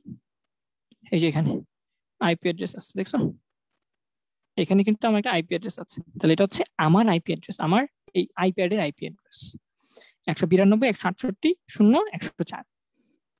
এটা হচ্ছে ইউনিক ঠিকানা, ঠিক আছে। যে ইউনিক ঠিকানা দিয়ে আমার রাউটার আমার এই আইপ্যাডটাকে চিনতে পারতেছে। চাইলে আমি আইপ্যাডটা ধরে কিন্তু কি করতে পারি জানো, এই আইপি অ্যাড্রেসটা ধরে আমার রাউটার থেকে কন্ট্রোল করে আমি স্পিড কমাই দিতে পারি, বা একে আমার রাউটার থেকে বাদ দিয়ে দিতে পারি। অনেক সময় দেখবা তোমাদের বড় ভাইয়েরা, হ্যাঁ, বা তোমাদের বাড়ির পাশের ফ্ল্যাটে যে বড় ভাই আছে, বা পাশের ফ্ল্যাটে আত্মীয়, না চাইতেও কি করে, তোমাদের রাউটারের পাসওয়ার্ড নিয়ে নেয় না, যাই রাউটার দাও, পাসওয়ার্ডটা দাও না তোমাদের, অথচ টাকা দেয় না। কি যন্ত্রণা বাবা, সে সুন্দর মতো আমার নেটটা চালাইতেছে, এটা তো ঠিক না, আমার নেট চালাইতেছে। তখন তুমি কি করবা? তখন তুমি তোমার রাউটারে অ্যাক্সেস করে ওই ভাইয়ার যেই বা ফোন দিয়ে ইউজ করে সেই আইপি অ্যাড্রেসের স্পিডটা লিমিট করে দিবা। তখন সে রাগের চোটে আর তোমার ওয়াইফাই ইউজ করবে না। বুঝতে পারছো? এইভাবে তুমি তোমার ইন্টারনেটকে সেভ করবা, যাতে সবাই তোমার ইন্টারনেট ব্যবহার করতে না পারে। বলেও দিলা, আবার বললা যখন জিজ্ঞেস করবো বলবা যে ভাই আমার নেটটা স্লো হয়ে গেছে, কি করবো, আমার নেট অনেক স্লো। বুঝছো? এইভাবে তুমি চাইলে তুমি কিন্তু এই ট্রিক্সটা খাটাতে পারো। এখন রাউটার কি জিনিস? একজন বলছো রাউটার কি জিনিস? এই যে আমি আমার আইপ্যাডে নেট ইউজ করতেছি, এটার সাথে কোনো তার আছে ইন্টারনেটের সাথে? তার নাই তো। কোত্থেকে পাইতেছি? ওয়াইফাই ইউজ করে। ওয়াইফাইটা কোত্থেকে আসে? সিগন্যালটা কোত্থেকে আসে? রাউটার থেকে আসে। তাহলে এই ওয়াইফাই সিগন্যালটা যে যন্ত্র থেকে আসতেছে, যেটা দিয়ে আমি ইন্টারনেট অ্যাক্সেস করতেছি, সেটাকে বলে রাউটার। অনেক ধরনের রাউটার পাওয়া যায়। নর্মালি আমাদের দেশে টিপি লিঙ্কের রাউটারটা হচ্ছে সবচেয়ে বেশি পপুলার। হ্যাঁ, ওয়াইফাই রাউটার লিখে সার্চ করো, সার্চ করলে পাবা। এরকম একটা যন্ত্র দেখতে পাও না, এরকম দেখতে পাও, তাহলে এটা হচ্ছে সেই আইপি মানে রাউটার যেখান থেকে সবার কাছে ইন্টারনেট পৌঁছায় যায়। তাহলে সেই ভাই যদি সিএসসি ছাত্র হয়, হ্যাঁ সিএসসি ছাত্র হলে এটা করতে পারবে, নর্মাল ইউজাররা তো পারবে না, ঠিক না? নর্মাল ইউজাররা কিন্তু এটা পারবে না। একটু কাহিনী আছে, টিপি লিঙ্কের অ্যাডমিনে গিয়ে অ্যাক্সেস করে অনেক কাজ করতে হয়।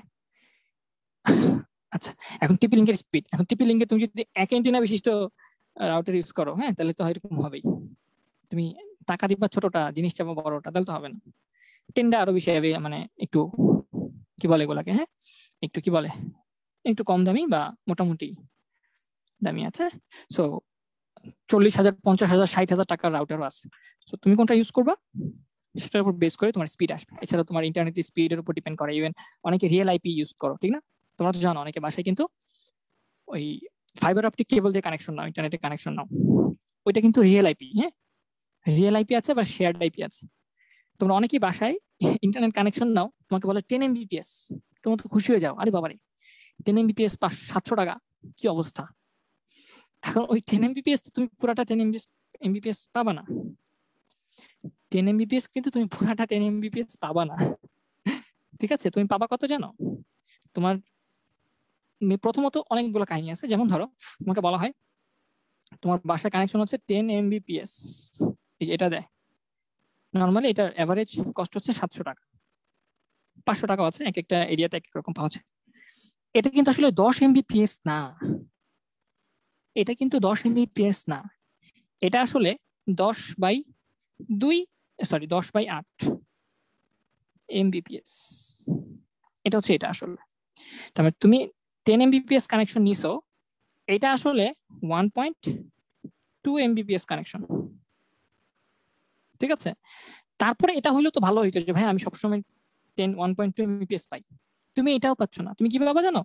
এই 1.2 Mbps এর 8/1 ভাগ পাবা। এইটা হচ্ছে তোমার রিয়েল স্পিড, ইন্টারনেট স্পিড। এটা হচ্ছে তোমার রিয়েল ইন্টারনেট স্পিড। প্রথমত 10 Mbps বলছে, সেটাকে তোমার 8 ভাগ করে ফেলতে হয়েছে, সেইটা আবার আরো 8 ভাগ হয়ে যেটা আসতেছে এটা হচ্ছে তোমার রিয়েল স্পিড। এখন বলবা যে ভাই কেন? বেশিরভাগই তোমরা যারা ইন্টারনেট ইউজ করো তারা হচ্ছে শেয়ার্ড আইপি ইউজ করো। শেয়ার্ড আইপি নাম শুনছো হয়তো, শেয়ার্ড লেখা থাকে, হ্যাঁ শেয়ার্ড আইপি। তার মানে আইপি অ্যাড্রেস সেম, এরকম অনেকজনকে তোমার সেম আইপি অ্যাড্রেস দিয়ে দিছে তারা। তার মানে তোমার মতো এরকম 8 জনকে ওরা 1.2 Mbps কানেকশন দিছে, একই লাইন থেকে 8টা ভাগে। চিন্তা করো, একটা লাইন ছিল, এটাতে 4টাই না 8টা ভাগে ভাগ করে দিছে। তাহলে পুরো লাইন দিয়ে তো 8 মানে 1.2 Mbps আসবে, কিন্তু এটা তো ভাগ হয়ে যাবে, 8 ভাগ হয়ে যাবে। এখন কেউ হয়তো টানতেছে না, কেউ হয়তো ইন্টারনেট ইউজ করতেছে না, তোমার যে 8 জন নিছো একজন হয়তো ইন্টারনেট ইউজ করতেছে না, তাহলে বাকি 7 জন ওই স্পিডটা ভাগ করে পাবা।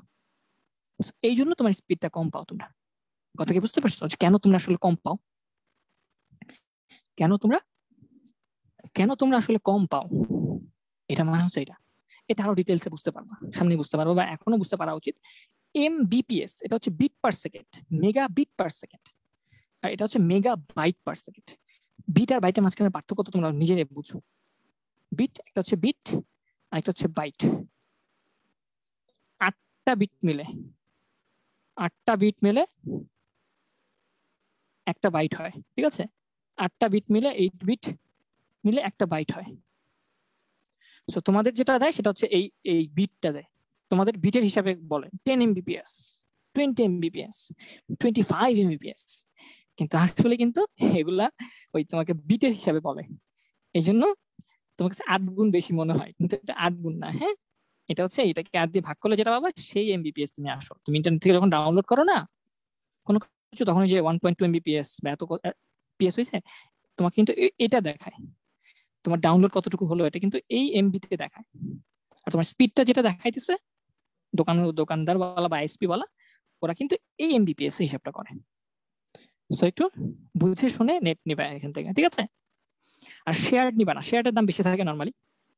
রিয়েল আইপিতে দামটা একটু বেশি হয়।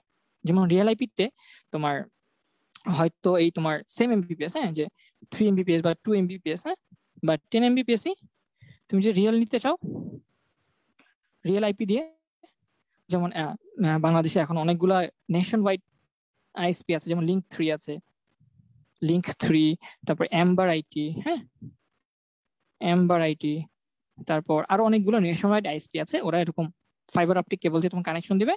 ওরা নেয় হচ্ছে এরকম 1200 টাকা করে মিনিমাম, সর্বনিম্ন আমার দেখা 1200 টাকা, ঠিক আছে।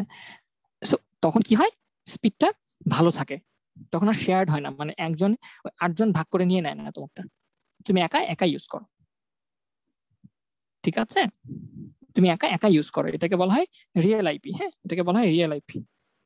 রিয়েল আইপি যারা ফ্রিল্যান্সিং করে ওরা কিন্তু রিয়েল আইপি ইউজ করতে হয়, রিয়েল আইপি ইউজ করতে হয়। আদারওয়াইজ তোমাকে, যেমন রিয়েল আইপি ছাড়া তুমি ওই কি বলো, ওই নেটফ্লিক্সে বিভিন্ন জায়গায় ঝামেলা করে, বিভিন্ন ওয়েবসাইটে ঝামেলা করে, রিয়েল আইপি ছাড়া অ্যাক্সেস পাওয়া যায় না সফিস্টিকেটেড জিনিসপত্র জায়গায়, ঠিক আছে।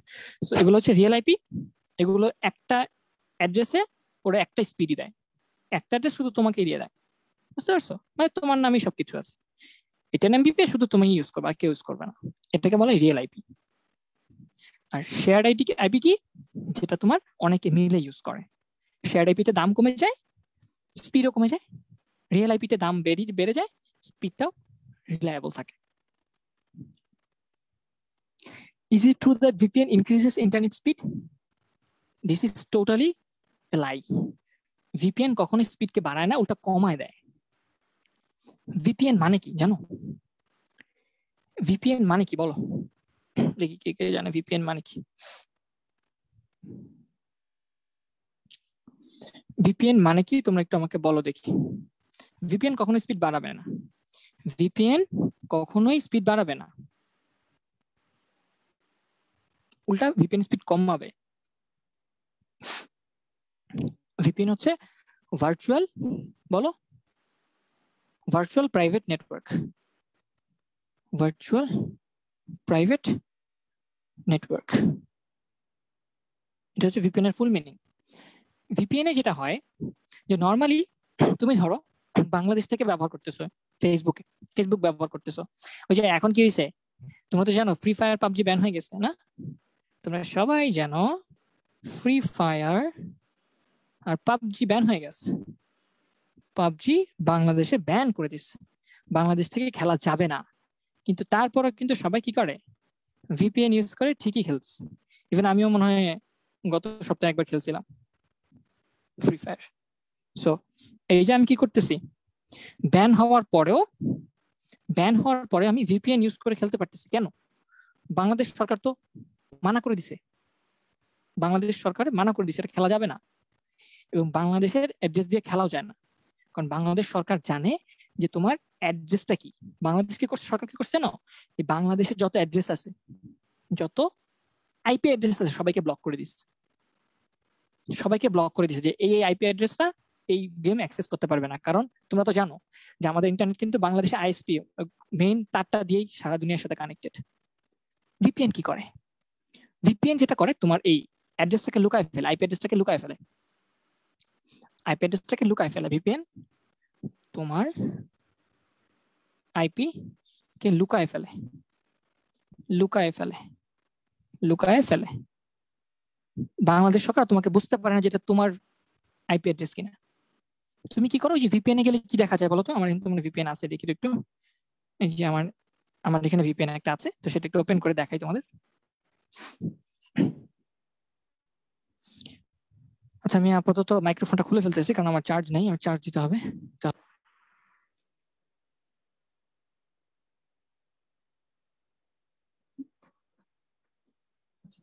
তো VPN এ গেলে দেখবো তোমাদের বিভিন্ন কান্ট্রি দেখায়।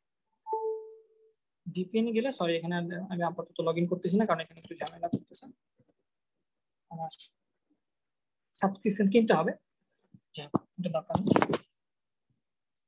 তো অপেক্ষা করে আমি এটা ঠিক করে নিচ্ছি। তাহলে VPN এ গেলে তোমার কি হয়, বিভিন্ন কান্ট্রি দেখা যায়, যে হ্যাঁ কানাডা, তারপরে হচ্ছে ইন্দোনেশিয়া, এরকম। ওরা কি করে, ইন্দোনেশিয়ার একটা আইপি অ্যাড্রেস দিয়ে দেয়, তোমার অ্যাড্রেসটা লুকায় ইন্দোনেশিয়ার একটা আইপি অ্যাড্রেস দিয়ে দেয়, যাতে মনে হয় তুমি ইন্দোনেশিয়া থেকে গেম খেলতেছো। এই জন্য দেখবো VPN অন করলে উল্টাপাল্টা অনেক কন্টেন্ট আসে, গুগলে সার্চ করলেও কেমন জানি কোন রকম রেজাল্ট আসে। তুমি কানাডা থেকে গুগল সার্চ করলে যে রেজাল্ট গুলো আসবে, বাংলাদেশ থেকে গুগলে সার্চ করলে একই রেজাল্ট আসবে না, একটু ডিফারেন্ট আসবে। বাংলাদেশে গুলো আগে আসবে। ঠিক সেম ভাবে এই ভিপিএনটা ইউজ করার কারণে কি হলো, তোমার আইপি অ্যাড্রেসটা লুকায় গেল, তুমি অন্য কান্ট্রির আইপি অ্যাড্রেস ইউজ করলা। ঠিক আছে, তার মানে তোমার ইন্টারনেট এখন ওই কান্ট্রি হয়ে তারপরে যাবে। এটা কি আবার দূরে হয়ে গেল না? তুমি বাসা থেকে যত দূরে কানেকশন ইউজ করবা, ধরো ফেসবুক আছে তোমার এখানে, তোমার বাসা থেকে ফেসবুক এখানে, আগে তুমি ডিরেক্টলি যাইতা, এখন তোমার যে সময়টা লাগবে, এখন তুমি এখান থেকে ইন্দোনেশিয়া হয়ে তারপরে ফেসবুকের ওয়েবসাইটে যাচ্ছ, এতে সময় কি বেশি লাগবে? হ্যাঁ, এতে সময় বেশি লাগবে। তাহলে ভিপিএন ইউজ করলে এই স্পিডটা কমে যায়, কারণ তোমাকে কি হচ্ছে, ঘুরে আসতে হচ্ছে। যেখানে হয়তো ডিরেক্টলি তুমি ফেসবুকের ওয়েবসাইট ব্রাউজ করতে পারতা, ডিরেক্টলি তুমি ফ্রি ফায়ারের সার্ভারে কানেক্টেড হতে পারতা, এখন তোমাকে ইন্দোনেশিয়া হয়ে বা কানাডা হয়ে ঘুরে আসতে হতো। আচ্ছা, ফ্রি ফায়ার পাবজি যারা খেলতে জানো না, সমস্যা নেই, না জানলে কোনো সমস্যা নেই, এগুলো একটা গেম। এগুলো হচ্ছে গেমে কি করে, অনলাইনে একজন একজনের সাথে মারামারি করে, রিয়েল টাইমে অনলাইনে একজন একজনের সাথে মারামারি করে। তাহলে অনেকগুলো এক্সট্রা কথাবার্তা বললাম, পড়াশোনার বাইরেও এক্সট্রা কথাবার্তা বললাম। আশা করি মানে বোরিং লাগে নাই। হ্যাঁ, আশা করি বোরিং লাগে নাই। লাগছে কি? আমি জানতে পারবো যে হ্যাঁ ভালো লাগতেছে না, কি বলতেছে, ফালতু কথা। তাহলে আইপি অ্যাড্রেস হচ্ছে ইন্টারনেটের সাথে যুক্ত প্রত্যেকটা ডিভাইসের জন্য একটা ইউনিক একটা অ্যাড্রেস বা সংখ্যা, একটা ইউনিক অ্যাড্রেস। মানে এটা ব্যতিক্রম হবে না, এটা ডুপ্লিকেট হবে না। আমার আইপ্যাডের যে আইপি অ্যাড্রেস, আমার ফোনের আইপি অ্যাড্রেস সেম হবে না। একটা ঠিকানা বলতে পারো, ঠিকানা। ঠিক আছে, একটা ইউনিক ঠিকানা।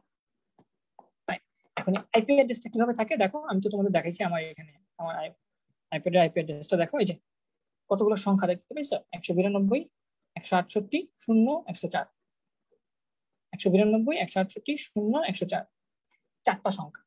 নর্মালি এটাকে বলা হয় IPv4। এই আইপি অ্যাড্রেসটাকে বলা হয় IPv4 বা আইপি ভার্সন 4। 4টা অংশ থাকে এটার। ঠিক আছে, এক্ষেত্রে এটা 4টা অংশ থাকে বা 4টা সংখ্যা থাকে। দেখো, এই যে প্রথমে একটা সংখ্যা, পরে আরেকটা সংখ্যা, পরে আরেকটা সংখ্যা, পরে আরেকটা সংখ্যা। 4টা সংখ্যাকে ডট ডট দিয়ে রিপ্রেজেন্ট করা হয়। এতে 4টা অংশ ভাগ করা থাকে।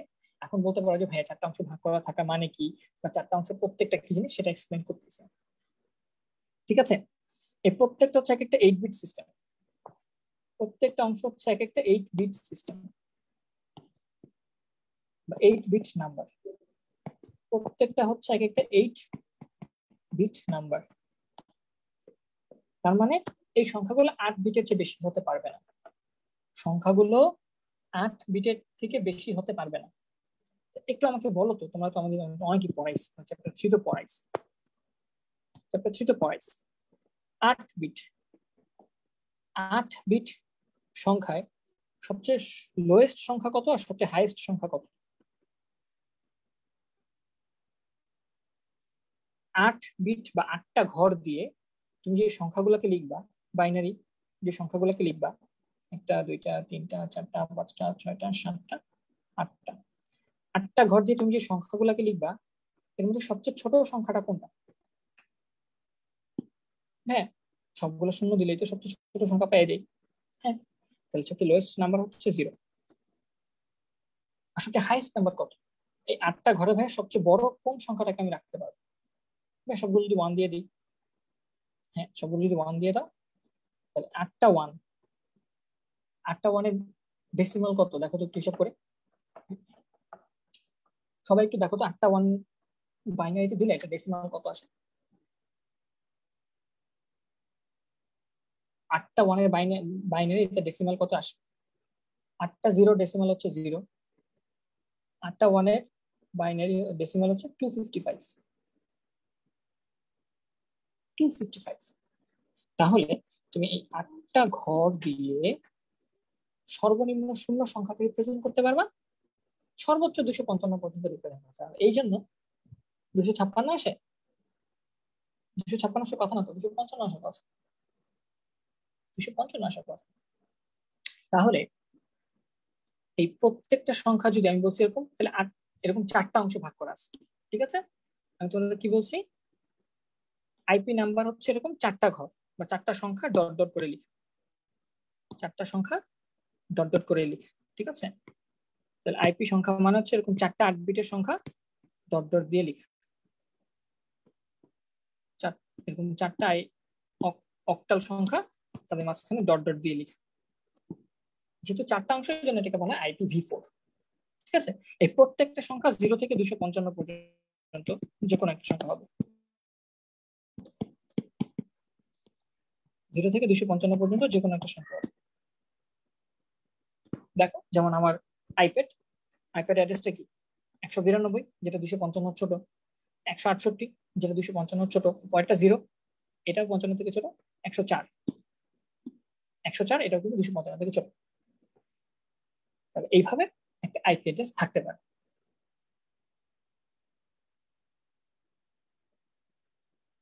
আচ্ছা, দেখি ডাইনামিক ওয়েবসাইট বানায় দেখাতে পারি কি।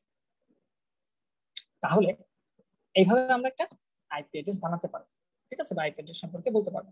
এখন এই আইপি অ্যাড্রেসটা যেটা বললাম, চাইলে বাইনারিতে লেখা থাকতে পারে, বাইনারিতে একটা আইপি অ্যাড্রেস থাকতে পারে। যেমন আমার বইয়ের যেই আমার আইপ্যাডের যে আইপি অ্যাড্রেসটা ছিল সেটা কত ছিল, 192 দশমিক কত ছিল, 168 দশমিক 0 দশমিক কত ছিল একটু দেখি, 104। এটা হচ্ছে আমার আইপ্যাডের আইপি অ্যাড্রেস। এটা তো ডেসিমাল ভ্যালু দিয়ে দেয়া, ডেসিমাল সংখ্যা, এটা একটা দশমিক সংখ্যা, এটা একটা দশমিক সংখ্যা, এটা দশমিক সংখ্যা, এটা দশমিক সংখ্যা। এখন আমাকে কিন্তু বলতে পারে যে এই আইপি অ্যাড্রেসটাকে বাইনারিতে রিপ্রেজেন্ট করো। তার মানে এখন তোমাকে 192 এর বাইনারি সংখ্যা লিখতে হবে। এখন 192 এর বাইনারি কত, আমি তো পারি বের করতে, তাও ক্যালকুলেটর যদি বের করে ফেলি, 192 ইন বাইনারি সার্চ করে ফেলি, গুগল থেকে সার্চ করে লিখি, হ্যাঁ, বা গুগল থেকে সার্চ করে দেখে 192 ইন বাইনারি, এটা আসতেছে কত, 2টা 1 দিয়ে 6টা 0 নাকি? তাহলে 2টা 1 দিয়ে 6টা 0, 2টা 1 দিয়ে 6টা 0, তারপর একটা দশমিক, তারপর 168 এর বাইনারি করি,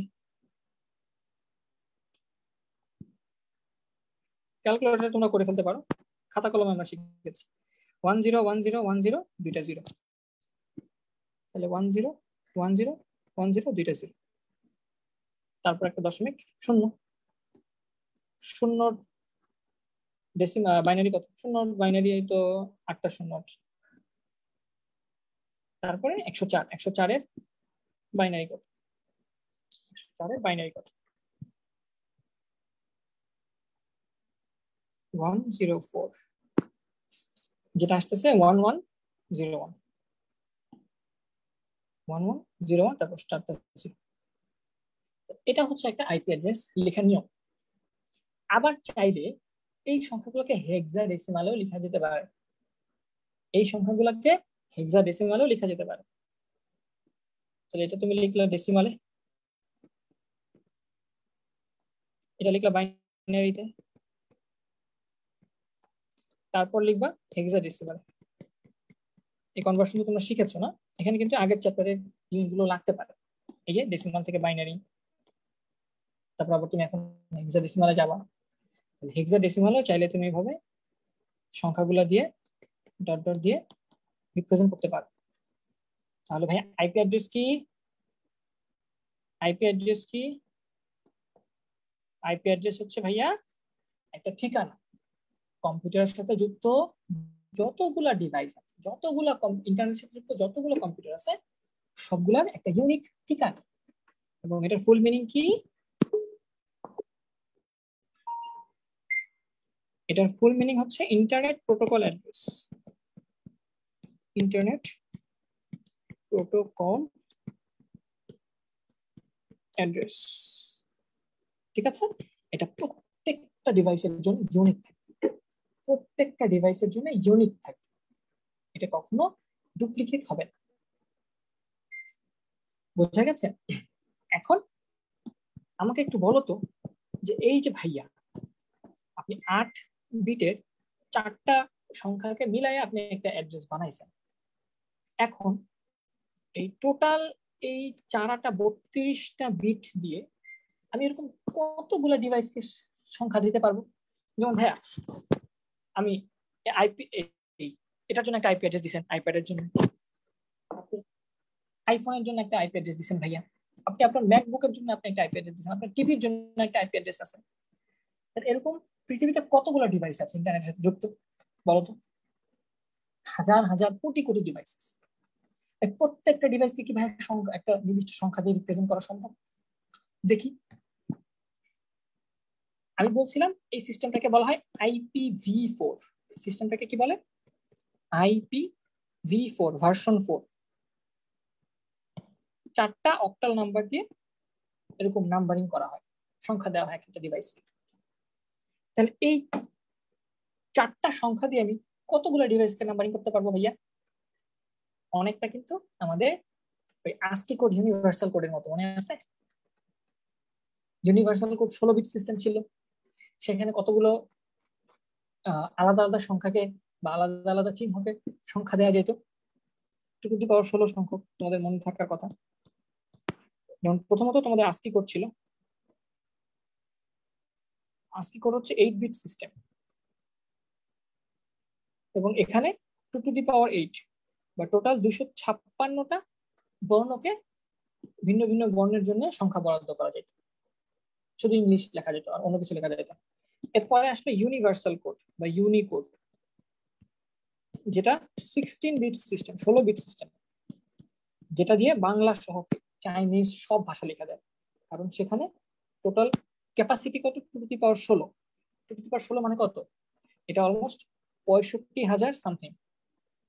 2 টু দি পাওয়ার 6, আমি ক্যালকুলেটর দেখি, 2 টু দি পাওয়ার, কোথায় পাওয়ার কে দেব, 2 টু দি পাওয়ার 16, এটা কত?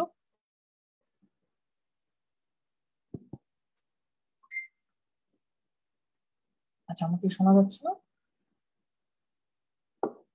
আমি কানেক্টেড নাই তোমাদের সাথে, দেখি তো। আচ্ছা, তুমি আমাকে শোনা যাচ্ছে কিনা একটু বলো তো ভাই। জি ভাইয়া, শোনা যাচ্ছে। আচ্ছা, তাহলে 2 টু দি পাওয়ার 16 মানে হচ্ছে 65,536। তার মানে ইউনিকোড দিয়ে তুমি 65,536টা ভিন্ন ভিন্ন সংখ্যা বানাইতে পারতো। যেহেতু এটা 16 বিট সিস্টেম, মানে ওই যে কতগুলো সংখ্যা লেখা যায়, 16 বিটের জায়গায় কতগুলো সংখ্যা লেখা যায়, শূন্য লেখা যায় সবচেয়ে কম, আর সবচেয়ে বড় লেখা যায় 65,536। তার মানে টোটাল এতগুলো সংখ্যাকে আটানো যায় 16 বিটের জায়গায়। তাহলে এটা কয় বিট দেখো তো? 8, 8, 16, 8, 24, 4, 8, 32। আইপি ভার্সন 4 হচ্ছে 32 বিট সিস্টেম। তাহলে আমাকে একটু বলো তো, এই 32 বিট দিয়ে কতগুলো সংখ্যা বানানো যাবে?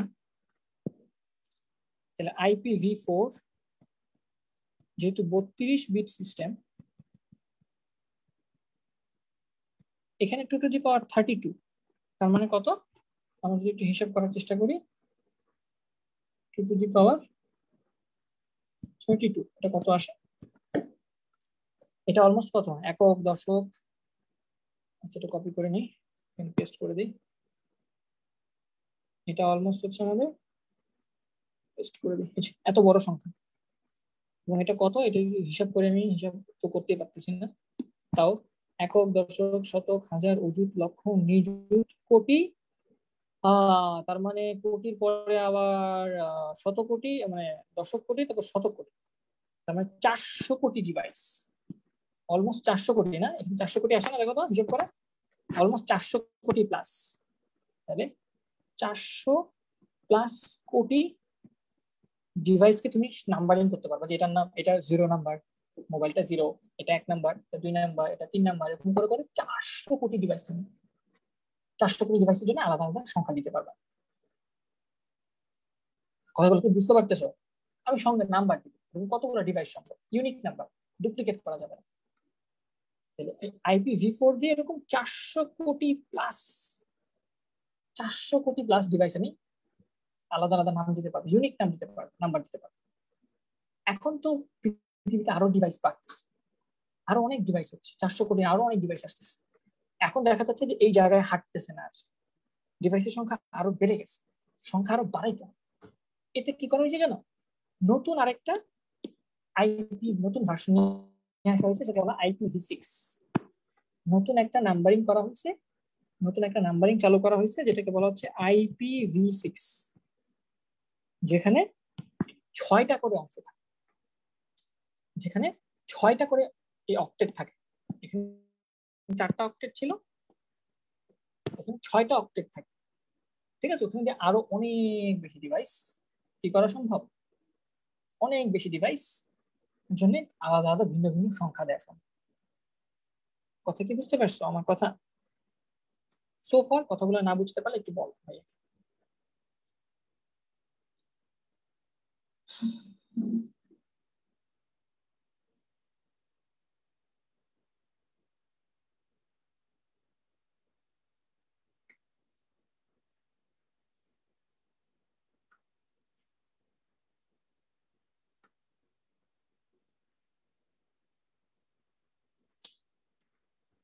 তাহলে আইপি অ্যাড্রেস হচ্ছে ভাইয়া কিছুই না, কিছুই না ভাইয়া, প্রত্যেকটা ডিভাইসের জন্য একটা সংখ্যা দেয়। মানে জাস্ট একটা, ওর নাম না দিয়ে, ওকে আইফোন না বলে আমি একটা সংখ্যা নামে ডাকবো। তুমি যখন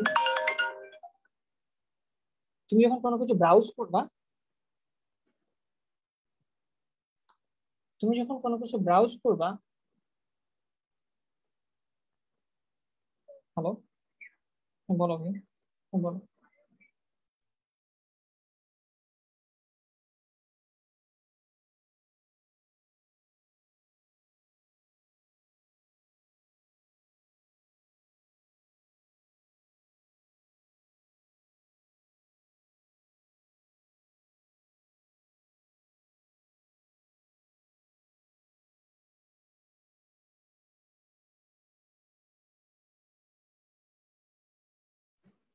সরি, একটু কল আসছিল। তাহলে এক একটা সংখ্যা দিয়ে ডাকা, হ্যাঁ, তাকে আমি, আমাকে ইমরান না ডেকে, ইমরান ভাইয়া না ডেকে, আমাকে হয়তো বুয়েটের যে রোল নাম্বার আছে, আমার যে আইডি নাম্বার আছে সেটা দিয়ে ডাকবা।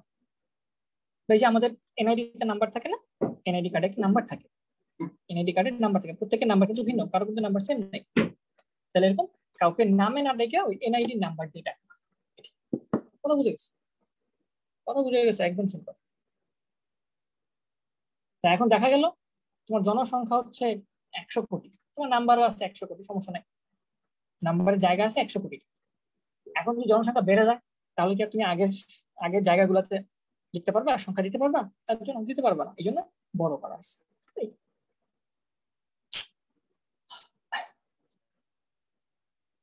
আমার ফোনের আইপি কয়দিন পর পর চেঞ্জ হয়ে যায় কেন? কারণ মেইনলি তোমার আইপিটা ওয়াইফাই এর সাথে কানেক্টেড, তো এরা লোকাল আইপি দেয়। প্রত্যেকটা রাউটার তোমাকে কিছু লোকাল আইপি দেয়, যেটা রিপিটেড হয়। হ্যাঁ, তুমি চাইলে আইপি অ্যাড্রেস এভাবে চেঞ্জ করতে পারবে, এগুলো লোকাল আইপি, এগুলো ইন্টারন্যাশনাল আইপি। অনেক কথা বলে ফেলেছি, ক্লাস বড় হয়ে গেছে নাকি বেশি? ওই বাবা, 1 ঘন্টা 20 মিনিট হয়ে গেছে না? 10 মিনিট প্লাস, না 51 বেজে গেছে। Fine. তো আচ্ছা, ম্যাক অ্যাড্রেস, আচ্ছা এখানে আরো কিছু অ্যাড্রেস তুমি দেখছো অনেকে হয়তো, অনেকে কোশ্চেন করতেছো ভাইয়া আপনার এখানে যে আইপি অ্যাড্রেসের পাশাপাশি, আইপি অ্যাড্রেসের পাশাপাশি ভাই এখানে আবার একটা সাবনেট মাস্ক আছে, আবার রাউটার আছে। এরকম সাবনেট মাস্ক মানে আছে তোমার সহকারী কিছু, হ্যাঁ, আইপি অ্যাড্রেস। ওই আইপি অ্যাড্রেস কে আরেকটু হেল্প করার জন্য বা আরো কিছু এক্সট্রা সিকিউরিটি দেওয়ার জন্য আরো কিছু এক্সট্রা সংখ্যা ইউজ করা হয়। সো এটা আমাদের জানা দরকার নেই।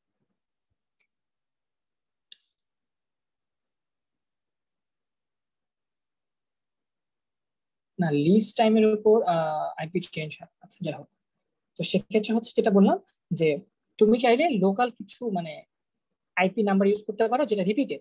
যেমন তোমরা অনেকেই বলবা, অনেকেই বলবা যে তোমরা কিন্তু যারা রাউটার অ্যাক্সেস করতে পারো, তারা কিন্তু জানো যে 192.168.0.1 এটা চাপলে সবসময় তোমার যে রাউটার আছে তুমি সেই রাউটারকে অ্যাক্সেস করতে পারবা।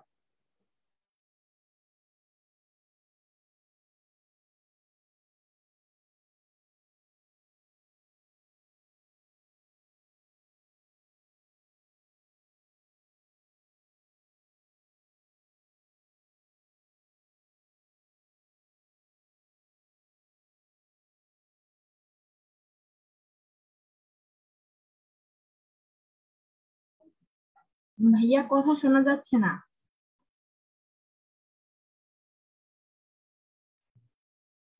ভাইয়া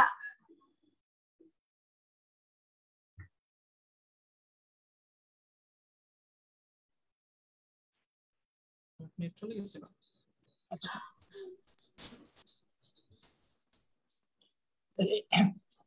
10 মিনিট স্কুলেরও কিন্তু নামের পাশাপাশি একটা নাম্বারও আছে। 10 মিনিট স্কুলে নাম্বার দেওয়া আছে, নাম দিয়ে সবাই চিনে, সহজ, কিন্তু ওর একটা সংখ্যাও আছে, আইপি অ্যাড্রেস আছে। তুমি চাইলে 10 মিনিট স্কুলের ওই সংখ্যাটা দিয়ে 10 মিনিট স্কুলের ওয়েবসাইটে যেতে পারবা। প্রত্যেকটা ওয়েবসাইটে এরকম একটা সংখ্যা আছে নামের পাশাপাশি। এই যেমন আমি কি দেখো, এই যে আমার রাউটার অ্যাক্সেস করছি, টিপি লিঙ্কের রাউটার আমি অ্যাক্সেস করছি। এখন এখানে যদি অ্যাডমিন অ্যাডমিন দিয়ে যাই, তাহলে আমার লগ ইন হওয়ার কথা। বেসিক পাসওয়ার্ড অ্যাডমিন অ্যাডমিনই থাকে। হ্যাঁ, অ্যাডমিন অ্যাডমিন। এই যে আমি আমার রাউটারকে অ্যাক্সেস করে ফেলছি, দেখছো? এখন আমি এখানে দেখতে পারবো আমার রাউটারে কে কে কানেক্টেড আছে, দেখবা? কোথায় কোথায় কোথায় কোথায় কোথায় ডিসিএইচপি তে মনে হয় নাকি, ভাইয়া দাঁড়াও স্ক্রিন ডিসিপি। শেয়ার দেয়া নেই। ও, স্ক্রিন শেয়ার দেয়া নাই। বলবো না। আমি আমার রাউটারকে অ্যাক্সেস করেছি। হ্যাঁ, ওই 192 168 01, এই দেখো একটা সংখ্যা দিয়ে আমি অ্যাক্সেস করেছি। ঠিক আছে, 192 168 01, এটা তুমি তোমার বন্ধুর কম্পিউটার গেলেও এটা দিয়ে অ্যাক্সেস করতে পারবে। তাহলে এই সেম অ্যাড্রেস কিভাবে হইলো ভাইয়া? তাহলে লোকাল আইপি অ্যাড্রেস থাকে যেটা রিপিটেড থাকে, মানে তুমি ইউজ করতে পারবে, হ্যাঁ, বিভিন্ন নামে। তো এখানে তুমি গেলে তুমি দেখতে পারবা যে আসলে তোমার এই রাউটারের সাথে কে কে কানেক্টেড। দেখো, এই ইমরানস ম্যাকবুক প্রো কানেক্টেড, তারপর Imran's iPad Pro connected, Imran's 11 Pro Max. আমার 3টা ডিভাইস এখানে কানেক্টেড, সাথে আরেকটা ডিভাইসও কানেক্টেড যেটা আননোন। এটা মিলে আমার টিভির নামটা দেওয়া হয়নি, এই জন্য নামটা শো করতেছে না। তুমি চাইলে এভাবে কিন্তু ওই কে কে তোমার রাউটারের সাথে কানেক্টেড আছে সেটা বের করে ফেলতে পারবা। বুঝতে পারছো? এবং এটার বেসিক কি কি, এটার বেসিক যেতে হলে কি করতে হয় আমি আবার কেটে দেখাই। তুমি কি করবা, 192.168.0.1 এটা লিখে সার্চ করবা, এই যে চলে গেছে। এখানে বেসিক পাসওয়ার্ড থাকে অ্যাডমিন অ্যাডমিন, অনেকে চেঞ্জ করে ফেলে, পরে আর অ্যাক্সেস করতে পারবে না। মানে গেলাম, আমি আমার রাউটারে অ্যাক্সেস করে ফেললাম। এখানে আমি কুইক সেটআপ বলো, সিকিউরিটি বলো, নেটওয়ার্ক বলো, হ্যাঁ, ওয়্যারলেস, আর অনেক কিছু করা যায়। পাসওয়ার্ড চেঞ্জ করা, অ্যাক্সেস কন্ট্রোল, এরকম অনেক কিছু করা যায়। এটা এটা নিয়ে একটা মজার কথা বলি, মজার ঘটনা ঘটছিল ওয়াইফাই পাসওয়ার্ড। যে আমি আমার হলে ছিলাম, আমার রুমে। তো আমার রুমে নতুন জুনিয়র আসছে।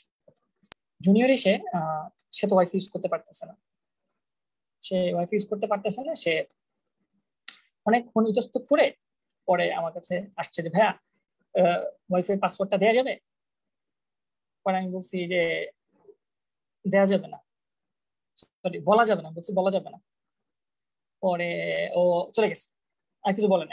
আমার বলছে ভাই ওয়াইফাই পাসওয়ার্ডটা একটু বলা যাবে? আমি বলছি বলা যাবে না।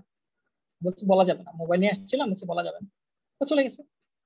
চলে গিয়ে কিছুক্ষণ পর আবার আসছে, আবার এসে বলতেছে এখন ল্যাপটপ নিয়ে আসছে।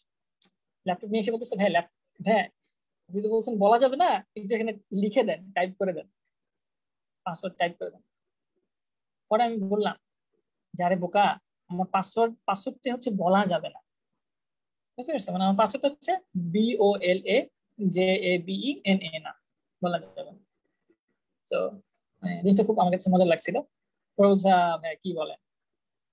সো এরকম আর কি ব্যাপারটা। হ্যাঁ, যে তোমার হচ্ছে পাসওয়ার্ড তুমি চাইলে অনেক রকম করে দেওয়া যায়। হ্যাঁ, ওইটা একটা মজা ঘটনা ছিল আর কি। এখন কেউ আসলে আমি জিজ্ঞেস করি, পাসওয়ার্ড জিজ্ঞেস করলে বলি যে বলা যাবে না, তখন মনে করে যে বলা যাবে না, মনে চলে যায়। কিন্তু আসলে দেখতেছে যে এরকম। আবার অনেকে পাসওয়ার্ড দেখি, জানো, পাসওয়ার্ডটা শুধু পাসওয়ার্ড, মানে পাসওয়ার্ডই পাসওয়ার্ড, PASSWORD। অনেকে পাসওয়ার্ড দিয়ে পাসওয়ার্ড, ওইটা তো সহজ, সবাই গেস করে ফেলবে। সহজ পাসওয়ার্ড দেওয়া যাবে না। ঠিক আছে,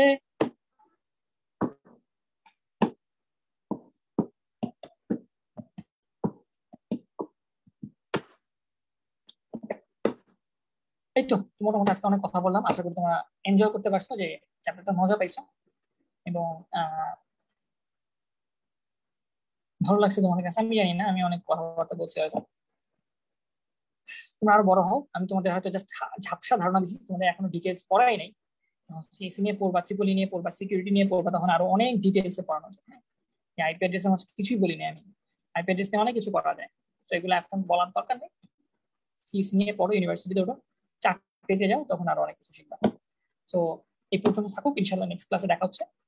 কোডিং শুরু করবো আমরা। ভালো থাকো সবাই, আসসালামু আলাইকুম।